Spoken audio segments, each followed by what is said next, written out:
হজরত আয়েশা রাদিয়াল্লাহু তাআলা আনহা ছিলেন ইসলামের ইতিহাসে এক অনন্য আলোকবর্তিকা। তিনি ছিলেন ইসলামের মহান সাহাবী হজরত আবু বকর রাদিয়াল্লাহু তাআলা আনহুর কন্যা এবং হজরত মুহাম্মদ সাল্লাল্লাহু আলাইহি ওয়াসাল্লামের প্রিয়তমা স্ত্রী।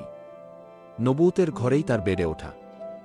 সেখান থেকেই তিনি দ্বীনের গভীর জ্ঞান অর্জন করেন।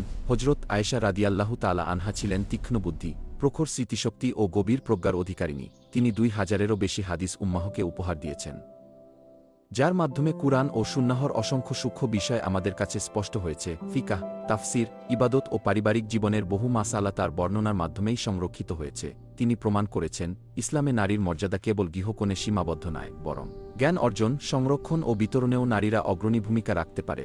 বড় বড় সাহাবীগণ পর্যন্ত জটিল মাসালায় তার শরণাপন্ন হতেন। হজরত আয়েশা রাদিয়াল্লাহু তাআলা আনহা ৫৮ হিজরিতে ইন্তেকাল করেন এবং তাকে মদিনার জান্নাতুল বাকি কবরস্থানে দাফন করা হয়। তার জীবন আমাদের শেখায়, ঈমান, ইলম ও আমলের সমন্বয়ই একজন মুমিন নারীর প্রকৃত সৌন্দর্য। হে আল্লাহ, আমাদের জ্ঞানকে উপকারী করুন এবং হজরত আয়েশা রাদিয়াল্লাহু তাআলা আনহার আদর্শে আমাদের জীবন গড়ে তুলুন। এই সম্মানিত নারীদের আদর্শ যদি আপনার হৃদয় স্পর্শ করে থাকে, ভিডিওতে একটি লাইক দিন এবং চ্যানেলটি সাবস্ক্রাইব করে আমাদের সাথেই থাকুন।